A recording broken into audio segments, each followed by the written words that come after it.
All right. Well, we've talked a lot over the last few weeks about picture language in the Bible and those concrete language used to elicit feeling, experience, how these words really act as clues for us to investigate what may be deeper cultural items that can help us further unpack, further understand passages and understand what the hearers of the day, how they'd understand what we're reading, what they would have heard. And I want to look at a different picture today, look at a character and his experiences, how he responds to a series of less than ideal circumstances, and what we can learn from that, how we apply it. I have a particular passion around young people, especially young men entering the workforce, beginning young families, and how do they come into a world in which the world says the way to get ahead is to step on others. We don't voice it that way, but it's the way a lot of things are set up. And so as a young Christian, particularly man, how do we enter the workforce? How do we provide for our families? How do we gain a level of success while living our Christian values? And how does that impact the way in which we work and the way in which we interact with others? And this character we're going to look at is someone who's always been to me an inspiration for that, and helps us identify and unpack so many of these characteristics that we can display in our lives in the way in which we interact with others. Where do we spend the majority of our waking hours? As an adult? As an adult. For the computer. For the computer, yeah, it depends on your job. Yeah, it's typically work, right? Whether you work inside or outside the home, for most of us, it's our workplace. It's where our area of responsibilities are. We spend the majority of our waking hours not in the company of family, but in the company of colleagues, co-workers, and others that we, days are hard. Sometimes the responsibilities weigh on us. Sometimes there's a dread of those responsibilities. We feel like we're in a win-less situation or in a dead-end road. And it can be easy to spiral into some of those feelings, right? We tend not to see that as having purpose oftentimes, sadly. So why do we do it? To eat, yeah. Is that the only purpose of our work, is to provide, gain money? Create tatio, continue on. We continue God's creative activities by whatever we do, wherever we put our hand. Just after God created, He placed Adam and Eve in the garden, and before the fall, in Genesis 2:15, His command to Adam was to work it and to keep it, to provide and protect, if you will. And so this mandate that we see of Adam, there is worship in our work. We were created in the image of our Creator, and when we work using the skills, the wisdom, the abilities that He has instilled into us, there is worship in that, and we are continuing His creative work. The work wasn't meant to be toilsome. Exactly. It wasn't created to be toilsome. That was part of the fall. Yeah, you're exactly right. Can I make one other comment? The word that Moses used when he asked Pharaoh, "Let my people go so that we may worship God, our Father," it's the same word when on Mount Sinai God said, 6 days shall you work. It's the same word. I mean, you can't miss that. Work is worship when done as unto the Lord. So. Yeah. Do we think of it that way? No. There's if you're familiar with the Gallup organization, who does a lot of polls around all kinds of different things. The poll was published recently looking at the way in which we work. And if you've been anywhere on social media in the last couple years, you've probably seen this term, quiet quitting. They studied the levels of engagement of those within their workplace and coined this term, quiet quitting, those who do the minimum requirements of one's job, putting in no more time, effort, or enthusiasm than absolutely necessary. What do you think Gallup's findings were in terms of percentage of the population that fits this description? 70%. 75%. Morning. Morning. Is it over one? There, it is. They published their findings were over 50%. They said they could not quantify it; it was so high, but they knew that their number was conservative, and they said the vast majority of the adult working population fits this description, doing no more than is absolutely necessary. I was going to say, is that surprising? But it doesn't sound like it is. Is it the way it should be? I mean, what's that say about us as a society? How long are we going to survive if that's our work ethic? Well, it's where my sixth graders, not long. Well, it's that kind of attitude that drives up the cost of everything. Yeah. Because I want to do as little as possible, meaning it takes more of me to do my job. But I want you to pay me as much as possible. So you're going to pay me and the person who's splitting my duties. And that cost is going to be passed on all the way down the road to the final consumer. And you see it in where it became very apparent to me is in the almost 6 years that I worked at AK Steel. I'm going to tell just a small story here. My first day on the job, we were given a task to clean up a section of the plant, and the two guys that I was working with told me, "Slow down, you're working too hard." Yep. And I was astonished because I had never been told that before. Yeah. And when they said that to me, I was like, "Is this the mentality of?" And that's, and I don't mean to paint union workers in a negative light with a broad stroke, but that's the mentality that was there, is that we're going to fight for as much money as possible, but we're going to stretch out every job. And as you all probably know, AK Steel is no longer there. Yeah. Yeah. It's a slow burn, but it happened. And that's a microcosm of, everywhere. Yeah. That's the mentality, that's the microcosm of everywhere. Yeah. That's a fantastic example, and we're going to come back to that a little later. We'll come back to that very question and comment.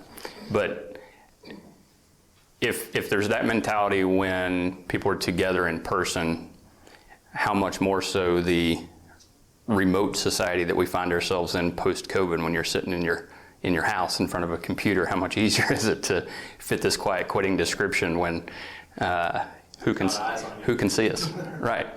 And that peer pressure disappears, and we're all bolder behind a screen, aren't we? So the question is, should Christians look different? Yeah. I'll let you answer the question of do we, and we'll explore that as we go forward. But there's an article published in Table Talk magazine last year, in which Dorothy Sayers made this comment, speaking of our work and the way in which it glorifies God, said, "We should view our work not as mere drudgery, but as a way of life in which the nature of man should find its proper exercise and delight, and so fulfill itself to the glory of God." That's how you describe your job, right? She went on to say that our jobs are what allow us to love our neighbors as ourselves, while we're providing goods and services that yield benefit to society. Earning a living is just a byproduct. And it's that byproduct that allows us to avoid becoming burdens on others and gain the wherewithal to share with those in need. And that was her proper view of the way in which we work in the workplace. Again, whether you're working inside or outside of your home, there's areas of responsibility that we have that when not viewed properly, we can shirk those responsibilities, can't we? Even if we don't enjoy our jobs, do we have options? Sometimes it doesn't feel like it. But we recognize God's providence and can perform our duties faithfully, maybe while we pursue other opportunities.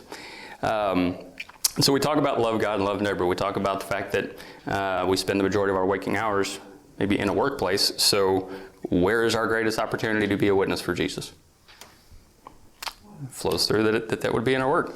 So turn to Genesis 39. We're going to look at the life of Joseph, someone who experienced his fair share of we would say, unfair circumstances. And we're going to look at, there's a difference between reacting and responding. For any of you who have had, EQ training within the workplace, emotional intelligence, yeah.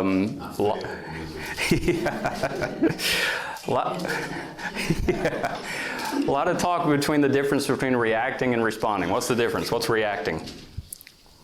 You take time to think about it before you respond. Or, no, I mean, that's responding. Yeah. React is just knee-jerk, whatever comes to mind first. Reacting is visceral, right? It's emotional. We call it gut reaction. It's our immediate response to something without thinking it through. Our reactions typically Holy Spirit driven. Not typically. I'll say not for me. Responding, yeah, you take a little time. It's more deliberate. It's thoughtful. It's looking at things in the bigger picture, if you will, and then responding appropriately. Again, we have these colloquialisms that for a reason. So we understand these things. Go ahead. Can you say that again? Yeah, I was really trying to pronunciate. So, in the life of Joseph, how did here we see him pictured in his Egyptian majesty, but not really the picture of his life, was it? How did Joseph's life start out? He was an arrogant little brat. Yeah, he was. Yeah. What, second youngest of 12 brothers? What did he get labeled by his brothers early on? Favorite? Dreamer? Why was he a dreamer? We had dreams of them bowing down before him, and multiple instances of sort of imagery that would represent them, submitting themselves to him. Yeah. As not the youngest, but the second youngest of the family, and the idea that honor would not be bestowed upon the oldest, and in fact it was on him, and that they were going to basically be subservient to him in some way. Who is this kid saying, I'm going to bow down to him? Yeah. I'll show him. You can't fault him for his wonder, but it was the way in which he immediately, lorded it over them, as it were. And we understand the response of his brothers, right? If we're honest, we understand that reaction. When he was young, he just simply reacted based upon his experience. Yeah. So later in life, he probably would have been more considerate. So his brothers took action in their own hands, right? Contemplated killing him, left him in a pit, and ended up pulling him out and getting gain from it by selling him into slavery, right? So we're going to pick up there Genesis 39. We're just going to pick a few pieces throughout this chapter of Genesis 39, but somebody will read verses 2 through 6 for us if you have it.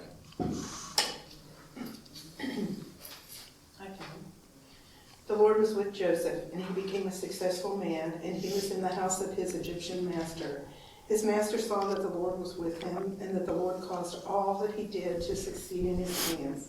So Joseph found favor in his sight and attended him, and he made him overseer of his house and put him in charge of all that he had.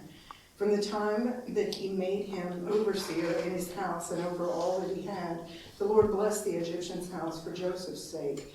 The blessing of the Lord was on all that he had in the house and field. So he left all that he had in Joseph's charge, and because of him, he had no concern about anything but the food he ate. So Joseph is sold into slavery. He's brought into Potiphar's house. We see that he worked hard, and Potiphar placed him as second in charge in his entire household. What happened next?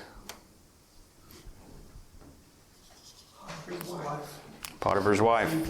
Yeah. He's in charge of everything in Potiphar's household, everything that Potiphar has. The only thing held back from him is his wife. And she develops a attraction to him and throws herself at him. Does he give in? No. For what it's worth, it's not likely that Potiphar believed his wife. If he did, the punishment for that was death, not prison. The fact that he was thrown into prison was a merciful response, a show before his wife, but a mercy to Joseph. And for him to save face, Exactly. punishing an offender.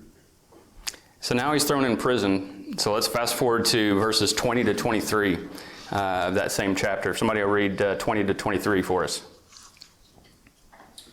So he took Joseph and threw him into the prison where the king's prisoners were held, and there he remained. The Lord was with Joseph in the prison and showed him his faithful love. And the Lord made Joseph a favorite with the prison warden. Before long, the warden put Joseph in charge of all the other prisoners and over everything that happened in the prison. The warden had no more worries because Joseph took care of everything. The Lord was with him and caused everything he did to succeed.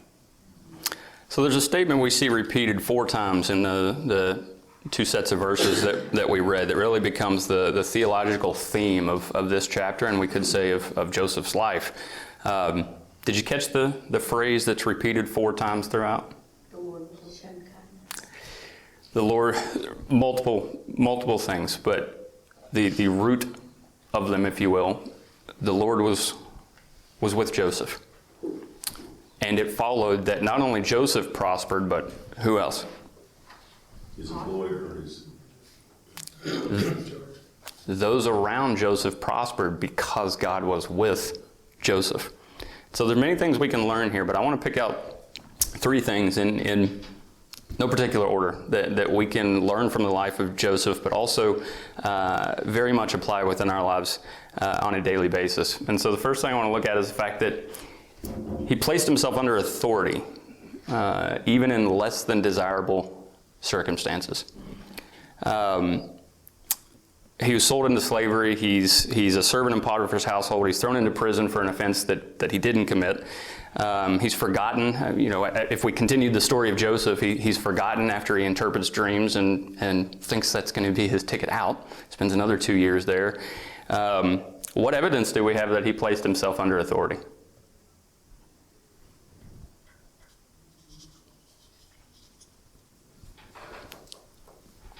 He made no attempt to get out of the circumstance that he was in.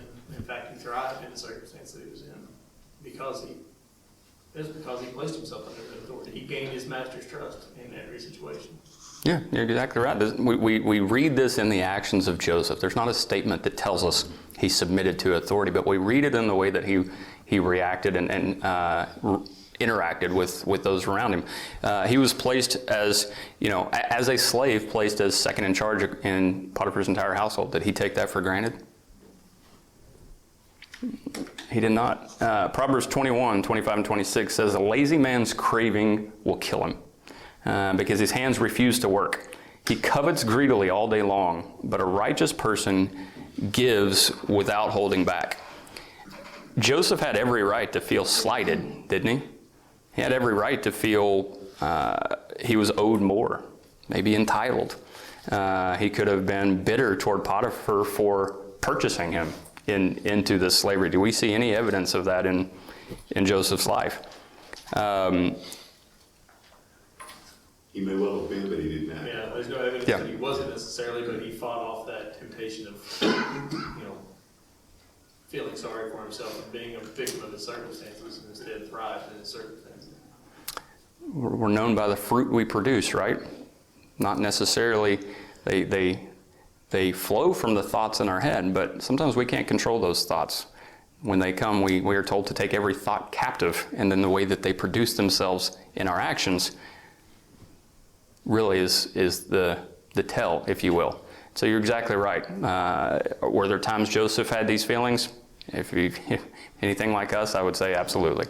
But the way in which he conducted himself, we see no evidence of that. He could have complained. He could have done as little as possible. But would he have gained that position in Potiphar's household if that's the way he conducted himself? What happens when we feel entitled?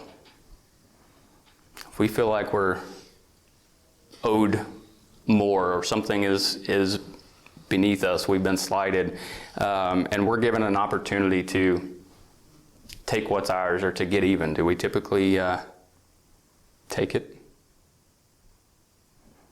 We at least understand the feeling, right? Or we turn it around and decide we're going to do as little as possible to put you in a bad light, or, you know, if you give me a task to do that I don't want to do or don't agree with, I'm going to do it, but I'm going to do it in a poor manner with a poor spirit, and the product is going to reflect that. Yeah. Here we have an extreme example. You're exactly right. That's the way it manifests itself in our life on a daily basis, typically. Here we have an extreme example, right? If those were the feelings of Joseph, how easy would it have been for him to give in to Potiphar's wife? The most he could have been is 28 years old. He started in the service of Pharaoh at 30. We know he spent at least 2 years in prison. The most he could have been is 28 years old. We're told he's well built, he's handsome, he's single, or at least we're led to believe that because Pharaoh gave him a wife when he put him into service. If Joseph is feeling that he's owed more, that he wants to get even if this were an outward act for personal gain. Hey, I know if I act this way, Potiphar's going to put me in charge and I'm going to take full advantage of it. But hey, nobody's in the house. He's given me everything that I want. Here's my opportunity to get even. Could have gone that way. Why didn't he? Because he recognized not only the authority of Potiphar in his life, but that of who else? God. Yeah, recognize even Potiphar in his direct circumstances, but God as Lord of his life. There's a book called the Gospel According to Joseph, and on this circumstance, it was written, ultimately Joseph's only defense against sin was a heart that wanted to please God more than to experience pleasure or avoid pain. We're typically not in circumstances where our bosses, husbands, or wife are throwing themselves at us, but we have those opportunities, like Chris said, right? Where our little ways of taking things back. If Joseph, go ahead. I'm just going to say, I'm not certain. I don't see a hint of it. I'm not certain that he harbored any ill feelings towards Pharaoh. I suspect that he still, to the degree that he had bitterness, that it was directed against his brothers. Still, that doesn't lessen any of the honor with which he conducted himself. I mean, all that stands true. But I suspect that he was grateful. Even though he was sold into slavery and then sold into the house of Potiphar, I suspect that he had an element of great gratitude towards the Lord for, he lived the life of ease. Mm-hmm. He could have ended up in much more circumstances. Absolutely. Yeah. Once he made it to Egypt, yes. Yeah. But that's all I'm saying. At this point, he probably thought, wow, how did I get here? But that's really what we want to see. That's exactly what we want to see all throughout his life, because he could have let himself sink into the feelings of woe is me. Yeah. My brothers betrayed me. I'm sold into slavery. How did I get here? I was my father's favorite. This isn't the way it was supposed to be. What happened to those dreams? Character is revealed in adversity. And even if we don't face this kind of adversity, we understand difficult circumstances. We understand adversity.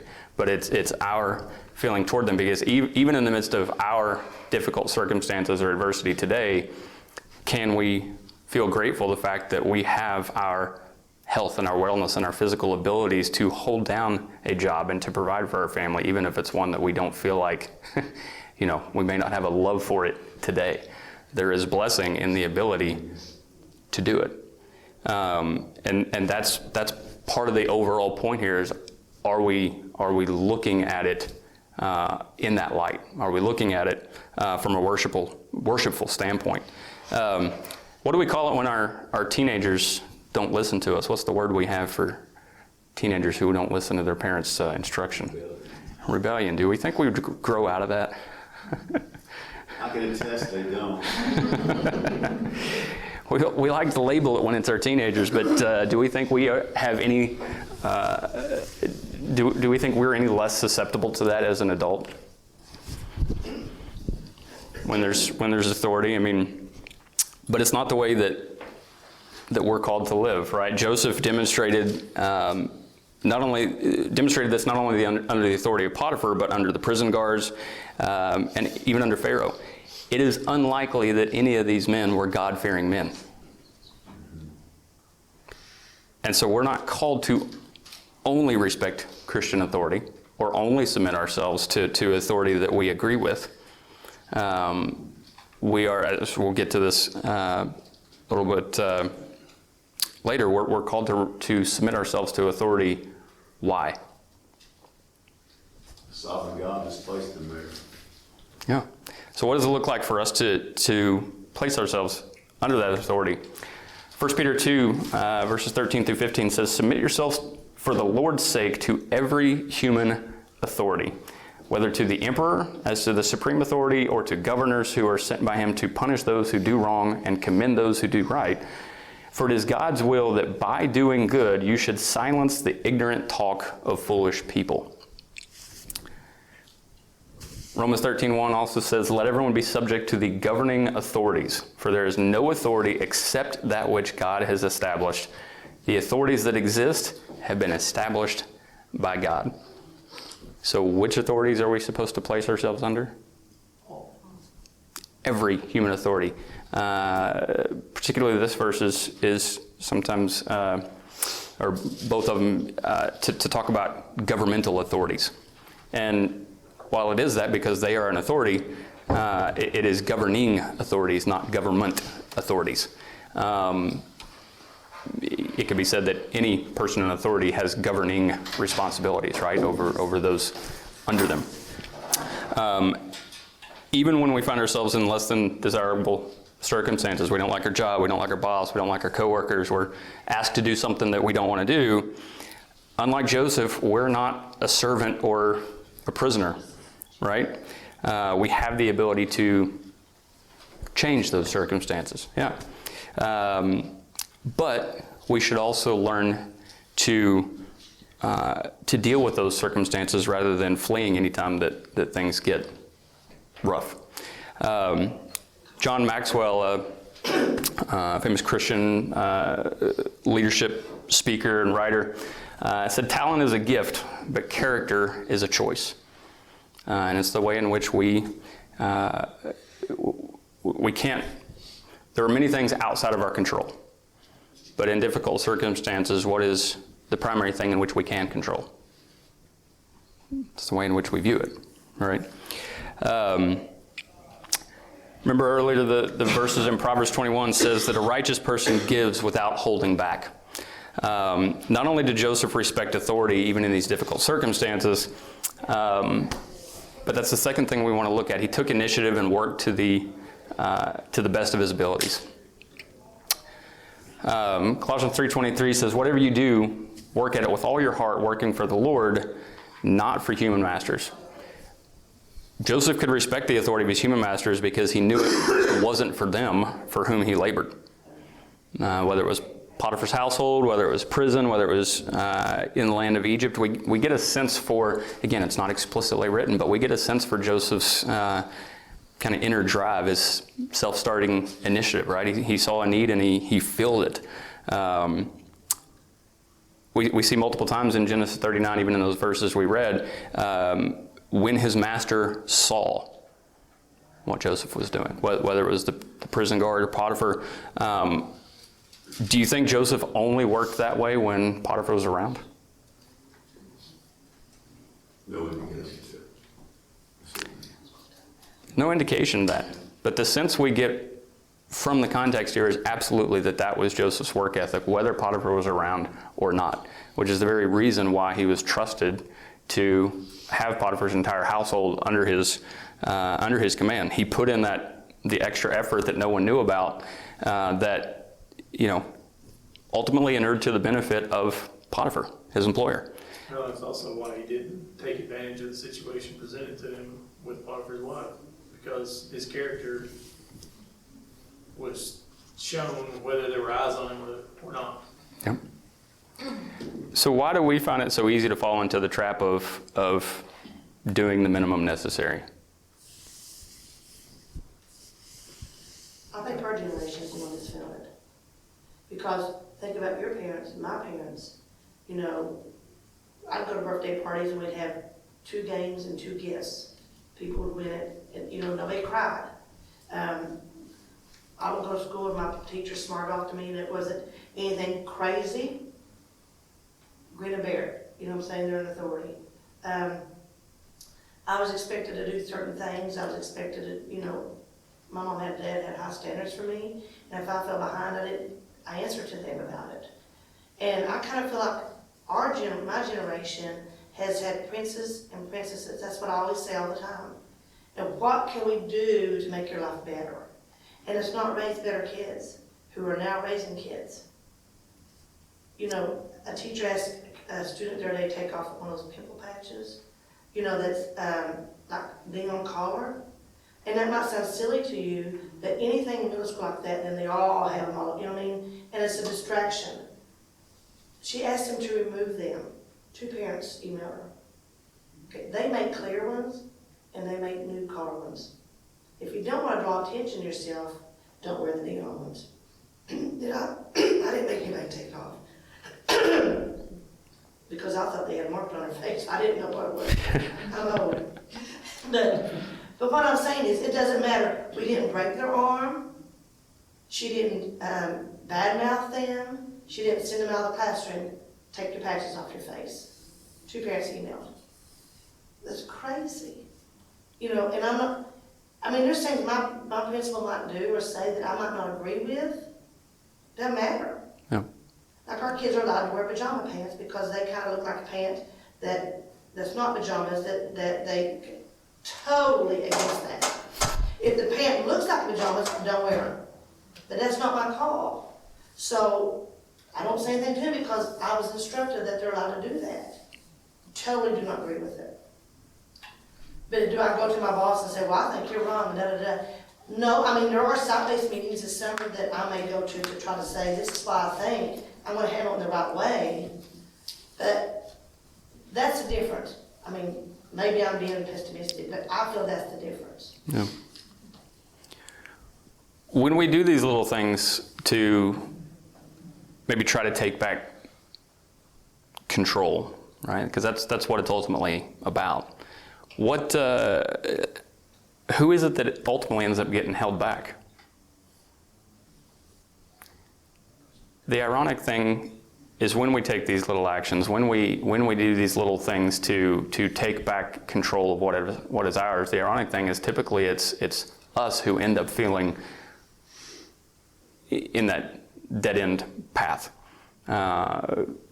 Feelings of depression, feelings of not excelling.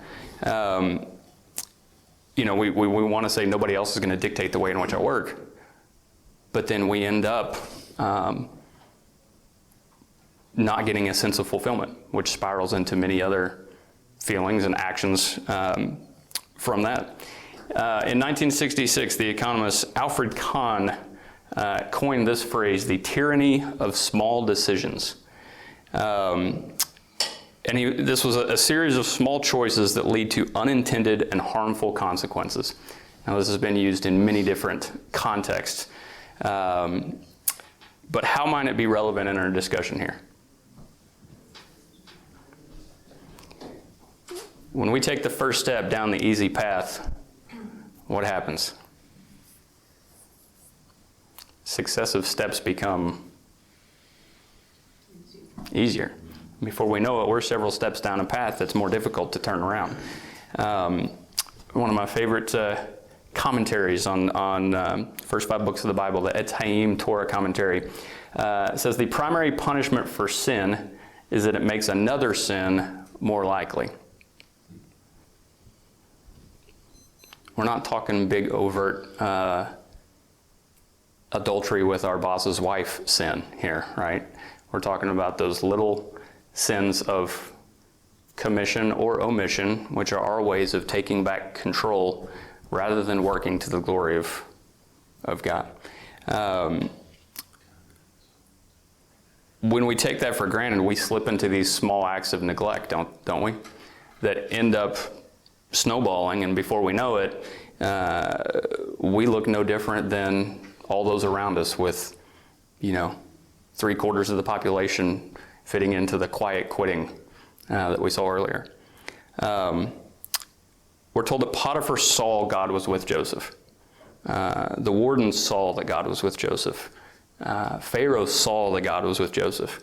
So the question is, do our employers, do others around us see that God is with us? Does it show in the way that we apply ourselves? The problem at the heart of this tyranny of small decisions is that when people fail to see themselves as part of a unit, or we would say a body, everything we do will affect someone else. And in business, which is where this was applied, the decisions we make will make someone else's life easier or harder. We decide. I talk to Chase all the time. He's 16 years old, entering getting a job. I tell him the formula is easy, simple. It's not easy. Work to the best of your abilities and do it with a smile on your face. If you do those two things, you will bypass 90% of the people around you. And that's the thing here is the ironic thing is even in a secular world, these biblical principles are the exact same things that it takes to be worldly successful. To excel in a job, to work to the best of your abilities and do it with a smile on your face. When we do the minimum necessary, thinking we're taking back control, it's typically the opposite that happens. We're the ones that end up being, feeling restrained, feeling hopeless, as we said earlier. One of my favorite books I read very early on, not a Christian book, but you're going to see the values here, by a man named Robin Sharma. It was called The Leader Who Had No Title. And there are 4 what he called natural powers of human beings. And talking about this juxtaposition, if you will, of our mentality of taking back control versus where true freedom lies. And the fact is we feel more oppressed when we do less. But there is great freedom in the fact that nobody can keep us from working to the best of our abilities. There is great freedom in that no matter what circumstances come our way, we can work the best we can for us as a worshipful act to God. That wasn't in Robin Sharma's mind. But here's what his 4 natural powers were, and hopefully that. I have do not disturb on. I don't know how that even popped up. Every one of us alive today in this moment has the power to go to work each day and express the absolute best within us, and you need no title to do that. His premise here is what every one of us can do, regardless of our position, regardless of our title, regardless of where we find ourselves. What are the ways in which we can express ourselves for the betterment of us as well as those around us? Natural power number 2. Every one of us alive today has the power to inspire, to influence, and elevate each person we meet by the gift of a great example. And you need no title to do that. Number 3, every one of us alive with life can passionately drive positive change in the face of negative conditions. And you need no title to do that. And lastly, every one of us alive today to the truth of leadership can treat all stakeholders with respect, appreciation, and kindness, and in so doing, raise the organization's culture to best of breed. And you need no title to do that. This from a secular leadership book. Notice the biblical principles all throughout every one of those statements. But how about the Proverbs? Proverbs 6 through 11. Go to the ant, you sluggard. Consider its ways and be wise. It has no commander, no overseer, no ruler. Yet it stores its provisions in summer and gathers its food at harvest. How long will you lie there, you sluggard? When will you get up from your sleep? A little slumber, a little folding of the hands to rest, and poverty will come on you like a thief, and scarcity like an armed man. The ant knows the job to do. Doesn't have to wait to be told, right? Sees a need and fills it. But all it takes are those few small actions. A little sleep, a little folding of the hands, and you're on the slippery slope in the tyranny of small decisions, right? Even when those in authority are not around, do our actions tend to be discovered or found out? The way in which we conduct ourselves when nobody else is around, people typically find out, right? It's seldom that we're in true positions where nobody will ever find out what it is that we're doing or how we conduct ourselves. Jesus speaking in Matthew 24 said, "Who then is the faithful and wise servant whom the master has put in charge of the servants of his household to give them their food at the proper time? It will be good for that servant whose master finds him doing so when he returns. Truly I tell you, he will put him in charge of all his possessions." We're to be faithful to our master, our Messiah, Jesus, right? And when he ascended to heaven, what did he say? I'll be back. All right? He will come again. And it says it will be good for that servant whose master finds him doing what? The task at hand. The task at hand, yeah. Apply it to your life circumstances. Apply it to your job, your workplace, your home, your area of responsibility. There's clearly an echo there, if you will, Joseph. They're in charge of all the possessions. I mean, they didn't miss that. Absolutely. It's one of your echoes of Scripture. Yeah, from last week. Can I add something? Yeah. Effectively, we're on the Yeah. desk this morning. There's something that runs through this, a theme, whether it's in relationship with authorities, a master, an employer, a wife, a friend. It's subservience, being a servant. Mm-hmm. And it's something that is really, very little is made of it. It's all through Proverbs. It's holding your tongue. It's being deferential. And if you just practice being deferential to people and serving them,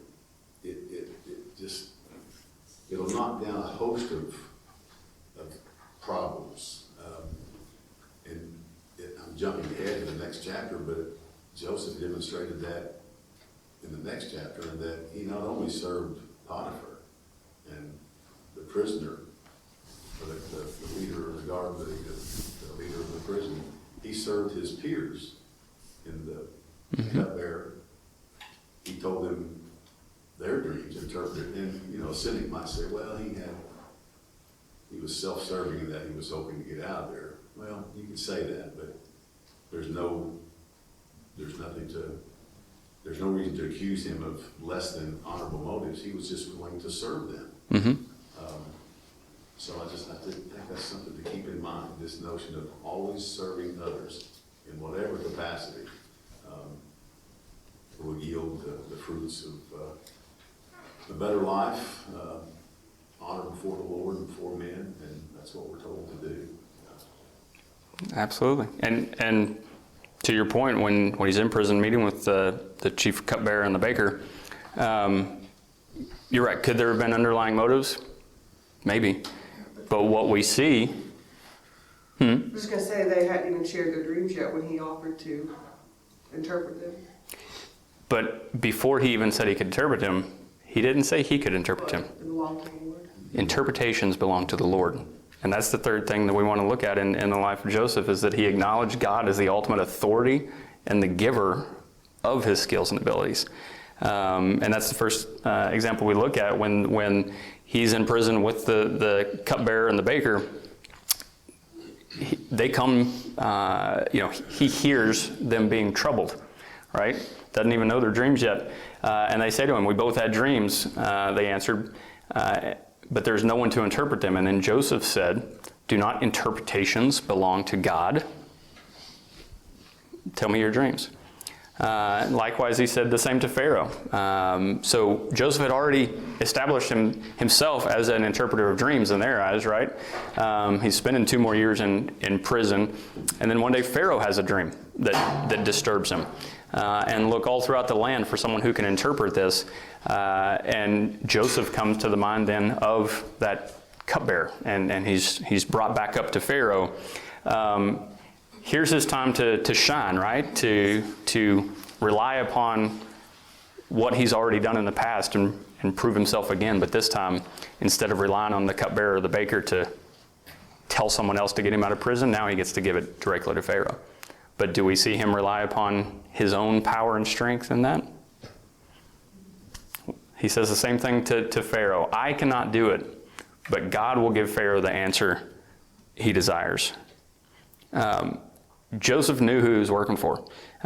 He knew who had gifted him in his talents and his abilities. And therefore, he could use them for the glory of God. Now, we may not find ourselves interpreting dreams of our coworkers, right? Never done that. Don't know if you've been in that situation. But when others see the work that we do, sometimes we're questioned. Exactly like Chris said earlier. I love your example. Maybe you've had similar circumstances. I have as well. When you work to the best of your abilities, to the glory of God, people notice. And people ask, why are you working so hard? You know, what are you doing? You're making us look bad. Or they take advantage of you. Or they take advantage. Yeah. Medical field, that happens a lot. It does. It does.